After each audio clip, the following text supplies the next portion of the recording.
And good evening. He was a star student and award-winning teacher, and now he's charged with an attempt to assassinate the president. 31-year-old Cole Allen, according to new documents filed today in federal court, bought these weapons, a semi-automatic handgun and pump-action shotgun, legally as far back as 2023. But in early April, investigators say he booked a room at the Washington Hilton and made a plan to attack the dinner there on Saturday.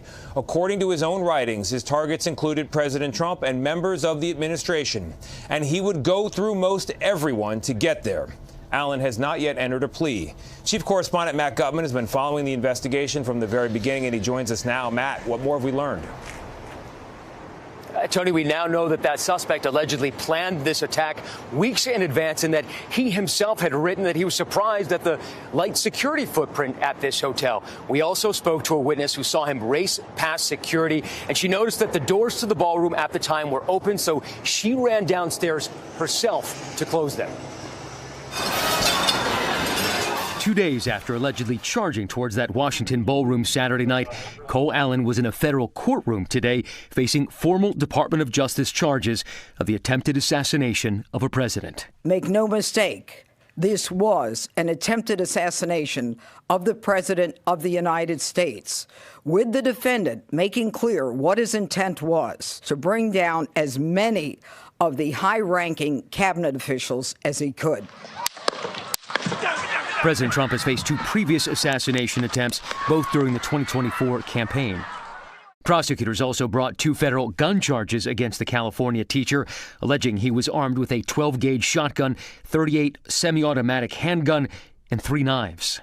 They say he raced through a magnetometer, leading to a staircase descending to the packed ballroom. The suspect then appears to fall forward, right at guest Aaron Thielman's feet. And then immediately they were on top of him, I see.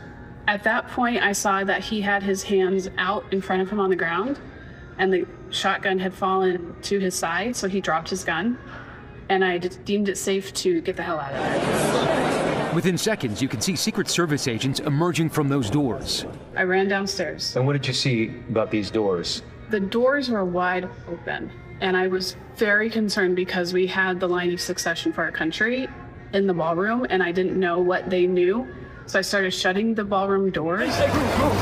As plates clattered and a hush silenced the 2,500 guests who began ducking beneath tables, many of us began to film.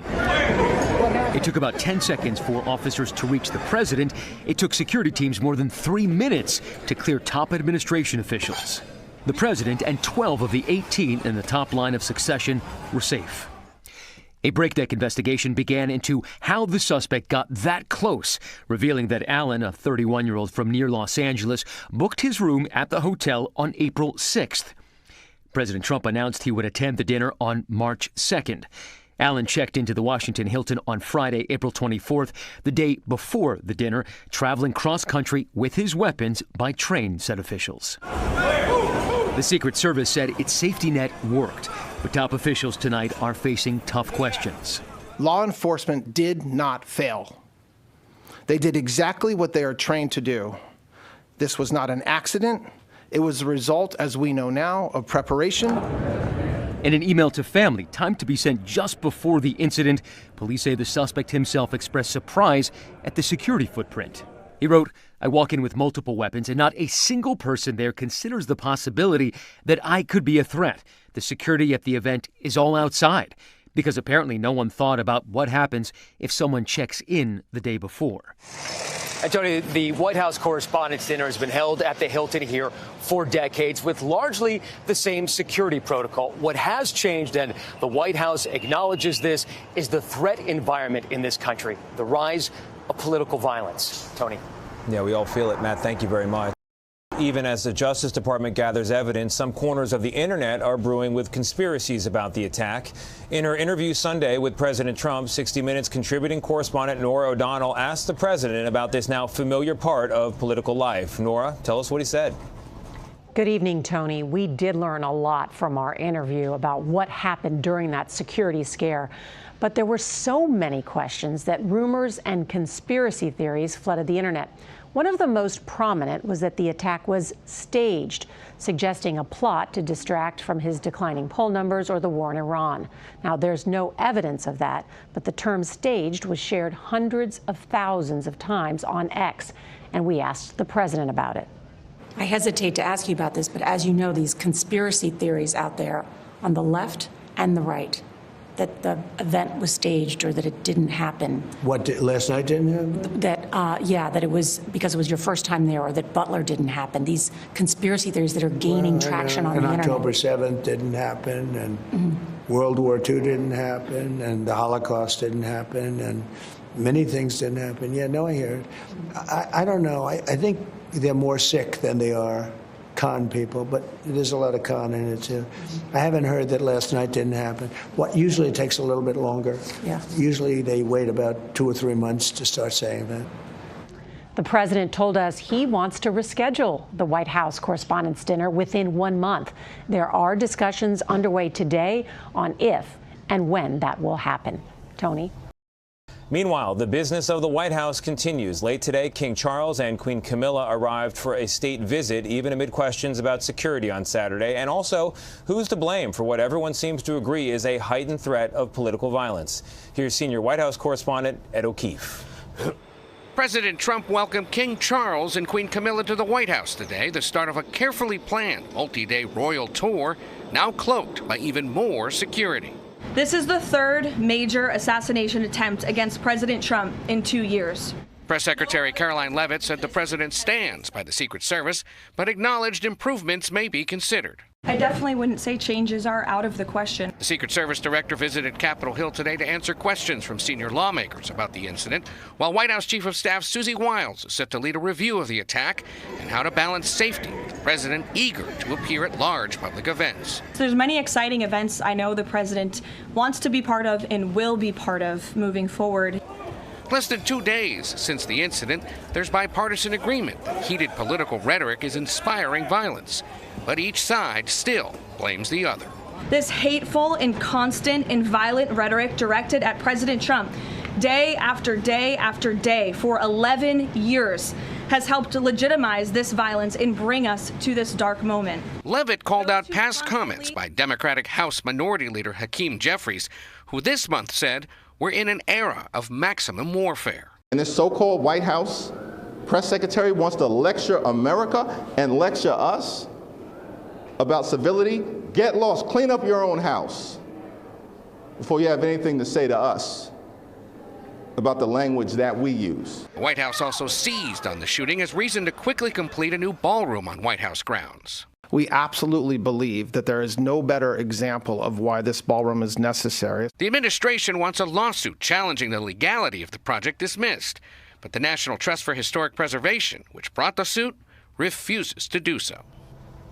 But the National Trust says construction requires congressional approval. So today, several Republicans said they'll be pushing legislation that would fund and approve the ballroom, which, important to point out, Tony, as originally conceived, wouldn't even be large enough to host the 2,600 people who were ticketed for Saturday night. It's a big ballroom, but not that big. Right. Ed, while we have you, the president and the first lady are calling for ABC to fire Jimmy Kimmel, the comedian, because of a joke he made last week. What do we know? It all started on Thursday night when he released a video pretending to be MC of the Correspondents' Dinner and suggested that the First Lady has, quote, a glow like an expectant widow. He was making jokes about the president's age and health as well. Mrs. Trump called Kimmel's words corrosive, and the president said they went beyond the pale. So far, ABC has no comment. Remember, he was suspended last September for making jokes after the assassination of Charlie Kirk. All part of the moment we're in. Ed, thank you very much. The man accused of trying to assassinate President Trump and members of his administration over the weekend is due in court again Thursday. In the meantime, investigators are poring over his background. Homeland Security and Justice correspondent Nicole Skanga joins us now. Nicole, good evening. What do we know about the evidence collected so far? Yeah, good evening, Tony. There's a full forensic review of suspect Cole Allen's electronic devices now underway at FBI laboratories in Quantico. Investigators are poring over a laptop and desktop computer seized from his home in Southern California, as well as a laptop and an encrypted hard drive taken from the Washington Hilton, plus a Samsung phone retrieved from the suspect. Allen's entire family has cooperated with investigators, and we do expect prosecutors to add more charges. Nicole, there's been some confusion about how many shots the suspect allegedly took and who shot the Secret Service officer that was wounded. What do we know on that front? Yeah, at this point, investigators believe that the suspect fired a single buckshot from his shotgun. Only one member of the Secret Service, the officer that was struck, is confirmed to have discharged a weapon, firing 5 rounds total. But there is still some uncertainty around how that officer was hit, since no bullet fragments have been recovered by the FBI from the scene. The Secret Service has been briefing lawmakers this week, but leadership believes their plan worked, that while the alleged gunman made it roughly 20 feet into the security perimeter, there were more than a dozen agents between him and the ballroom doors, plus hundreds more at the event. Tony. All right, Nicole, thank you very much. Now to our new reporting on the man accused of trying to assassinate President Trump last weekend, the selfie he took and what he was doing in the hours just before his alleged attack. Here's Chief Correspondent Matt Gutman. Minutes before surveillance cameras captured that sprint towards the ballroom, a different camera captured the White House Correspondents Dinner attack suspect allegedly gearing up for battle, his own camera. A selfie taken around 8:03 p.m. shows Cole Allen in a black dress shirt and red tie with a shoulder holster for a pistol, knives, ammunition, even pliers, according to a court document filed today. The suspect stayed somewhere here at the end of the corridor on the 10th floor of this hotel. But there's something I want you to see.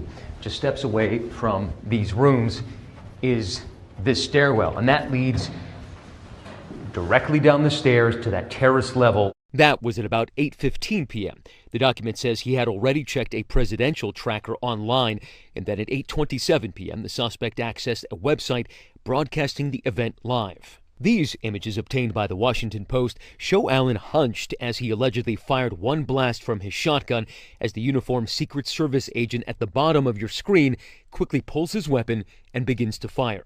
The Secret Service says that agent fired 5 times, but he hit neither the suspect nor the officers standing in the line of fire. The suspect then stumbled and fell unharmed near guest and Navy veteran Aaron Thielman's feet. And it didn't seem like he was trying to get up as soon as he fell. I looked to see if there was any movement, and I didn't see any movement. I looked to make sure he was disarmed, and then I took off. Thielman then ran downstairs. And what did you see about these doors? The doors were wide open, and I was very concerned because we had the line of succession for our country in the ballroom, and I didn't know what they knew. So I started shutting the ballroom doors. Now, former Secret Service leaders tell us the issue of the open ballroom doors was an issue, and that's because it offered a direct line of sight to the president. They also say more should have been done to have prevented the suspect from even getting into that secure area. The Secret Service says it is launching a mission review to assess what went wrong. Tony. Matt Gutman with that new reporting tonight. Matt, thank you very much. The man accused of trying to assassinate President Trump last weekend appeared in court today as we learn still more about the attack at the White House Correspondents Dinner. Our Caitlin Huey-Burns joins us now. Caitlin, good to see you. Still no plea yet, but we did learn he'll be staying behind bars for now. Is that right? That's right, Tony, and it's actually a surprise that Allen agreed to remain in detention because his attorneys earlier had asked for him to be released ahead of his trial. But prosecutors want him in federal custody because they say the crimes he's being charged with are among the most serious in the United States Code, and they allege Allen engaged in extensive planning of the attack, Tony. Speaking of the attack, Caitlin, we've got more on the timeline of the incident. What can you tell us on that?